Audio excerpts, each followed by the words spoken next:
to Way of the Wealthy Witch. Today we're doing something a little different. We are doing wine tasting with Afura. You probably know that I'm a wino, but what you probably don't know is that I actually know very little about wine, which is kind of embarrassing. So I thought it would be really fun to actually grab a particular brand of wine that I absolutely love because they happen to have 6 different flavors, 3 white and 3 red, and I would love to do a taste test, and there's an extra layer of fun here. So the first part of the taste test is pretty much just me figuring out which kind of wine I like the most and what the differences are between them, because I really want to be a civilized human being and know the difference between types of wines. And then the second thing is that this brand, Prophecy Wines, has tarot card artwork on all of their labels. So obviously it is my favorite brand of wine, and I would love to also add a little layer of depth to this video where I'm also going to be taste testing for whether or not I feel as a tarot reader that each one of these flavors matches up with the card that they picked for them. So these bottles have gorgeous, gorgeous artwork on them, and they all are kind of an abstract representation of certain ones of the tarot cards. So today I'm going to be taste testing each one and letting you know what I think. Okay, so for context here, I obviously know what rosé tastes like because rosé is my favorite type of like lighter colored wine. I definitely know that I prefer it over pink Moscato and stuff like that. I feel like anything that's too sweet and reminds me of taking Dimetap as a small child is just not my favorite kind of wine. Other than that, not gonna lie guys, I will eat? You don't eat wine?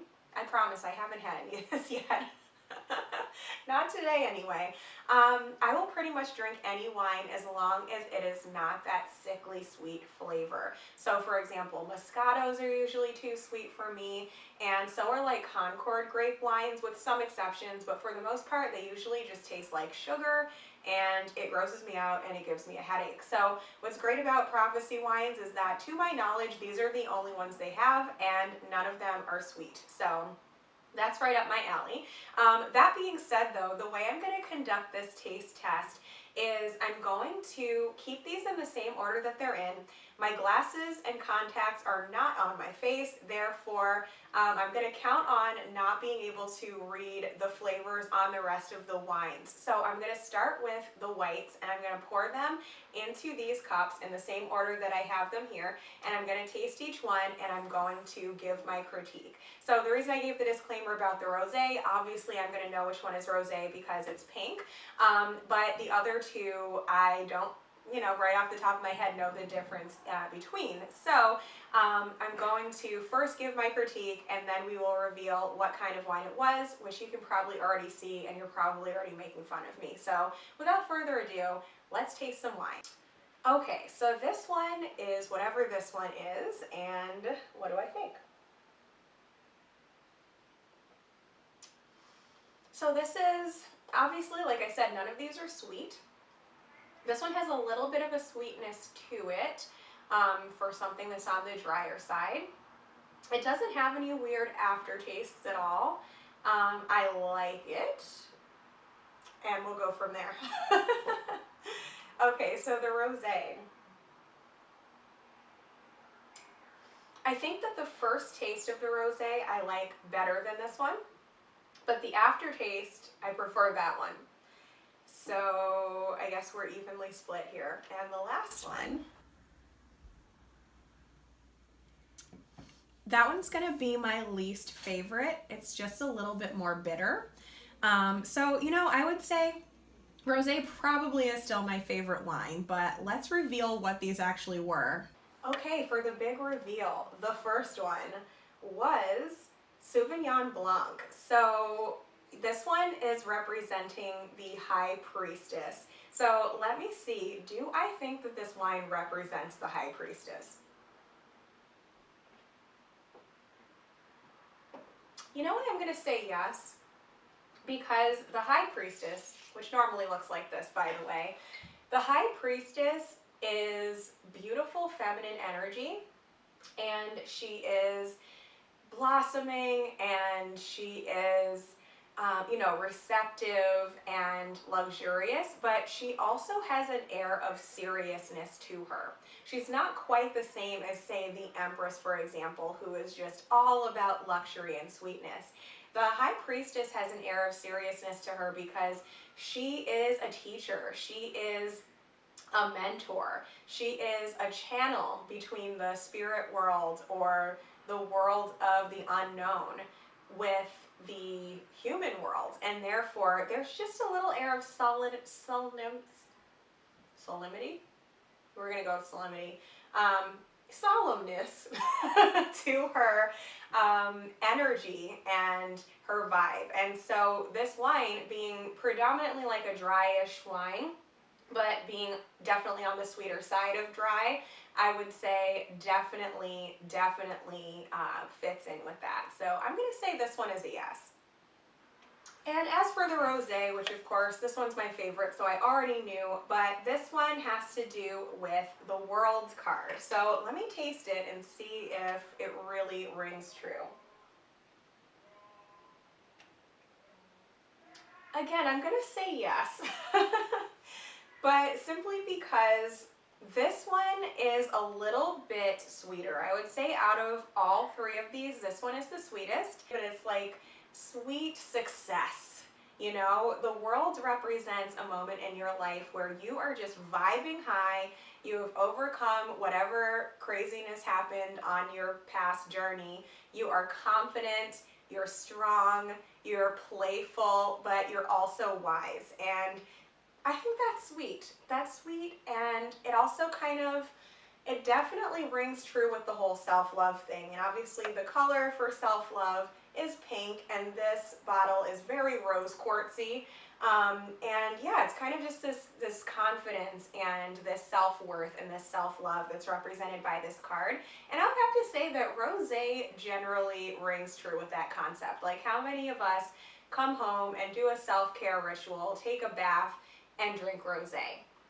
I know I do, so I'm going to give that one a yes. And finally, the big reveal for what flavor the last one was, it's Pinot Grigio, and that's actually really funny because, to be really honest, one of the first types of wines that I learned to recognize and know how to order and all of that was Pinot Grigio, mainly because I think it's my mom and my older sister's favorite wine, and so it just kind of was a natural progression there. But the irony of it is that even though I ordered it for years out of lack of understanding for what kind of wines I really liked, it actually turned out to be my least favorite out of all three of these. Now, whether or not I feel that this particular bottle of wine represents the star. Now, I am actually very partial to the star because the star represents Aquarius for those people who believe that there is astrological symbolism in the tarot cards. And of course, Aquarius is the best zodiac sign, so kind of partial to that. So let's see, do I feel this represents the star?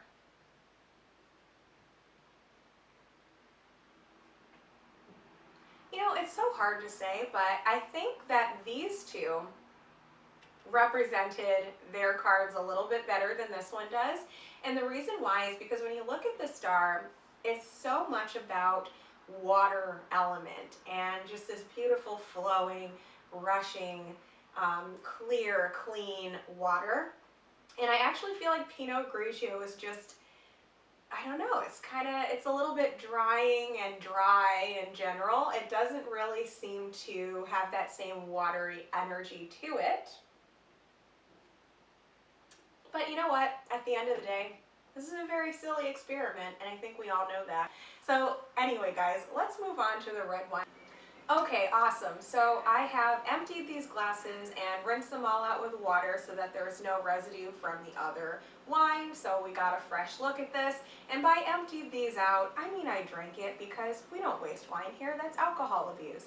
Anyway, let's try these red wines. So these ones, unlike these where I obviously knew that rosé was the pink one, I have no idea what any of these ones are. I don't know off the top of my head which ones are which, so this is going to be a complete and total game changer. So for this one, we're going to do something a little bit different, and I'm actually going to pour these into respective glasses. I have actually gone ahead and taken a marker and written the name of the wine on the bottom of the wine glasses, and I'm actually going to mix them up, and I'm going to see if I can match the taste with the tarot card. Let's see how I do.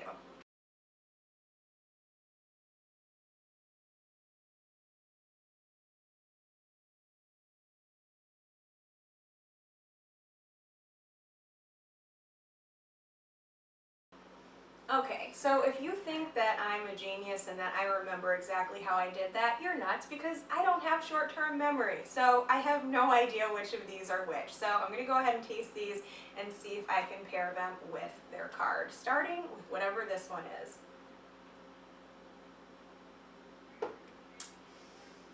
So that one is extremely dry, and I am gonna pair it with the Emperor. So the Emperor one is Cabernet Sauvignon. So the second one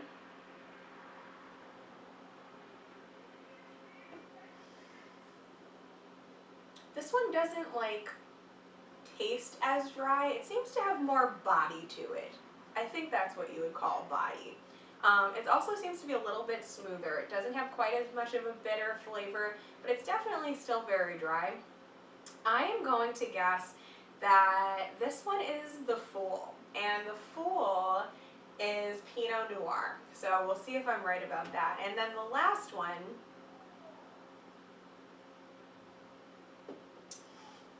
definitely has an aftertaste, and the aftertaste is the same thing that you smell when you first go to drink it. I like this one the least so far out of all of these, and since I already was kind of distinctive about the ones I think these are, I guess that the last, not I guess, I know because there's only 3, the last one I would have to guess is the Lovers, which is actually just red blend. I don't really know what red blend means, but for the fun part, let's see if I got these right. And the only way to find out is for me to finish these so that I can flip the cups over. So here we go.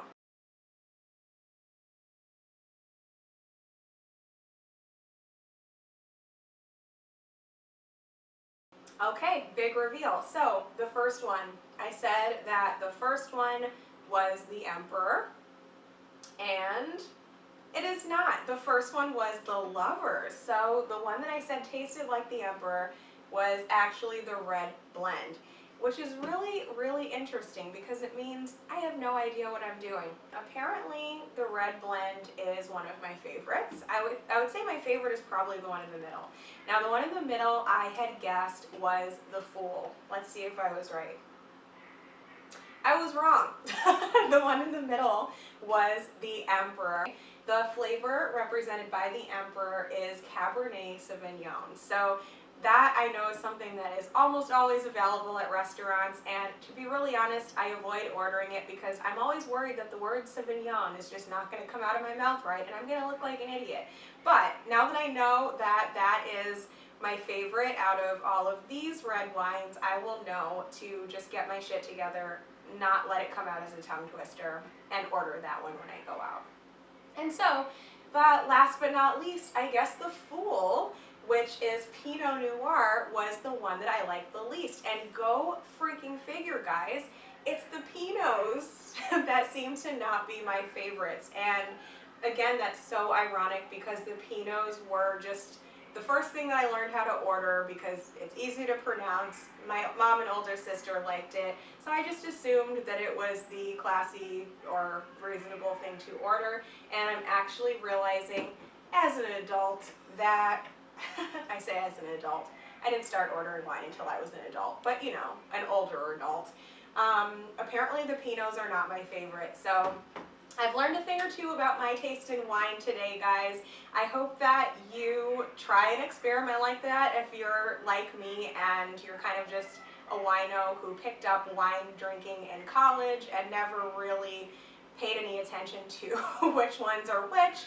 And I also recommend prophecy wines because, again, if you're somebody who likes a good wine, is obsessed with tarot cards, and you don't need any of your wines to be sickly sweet, then I think these are really, really good. And not gonna lie, they just look really freaking pretty in your kitchen or your dining room or whatever. So that's my little thing for today, guys. Let me know if you liked the random funness of this video. I definitely intend to be doing more episodes that are kind of just for fun, and I would love to know what you thought. And if you love prophecy wines, let me know. I kind of found out about them probably about 2 years ago, and I feel like everybody just needs to know. Everybody who likes tarot cards and wine, you need to know about this brand. So anyway, guys, I will talk to you soon. Until then, blessed be.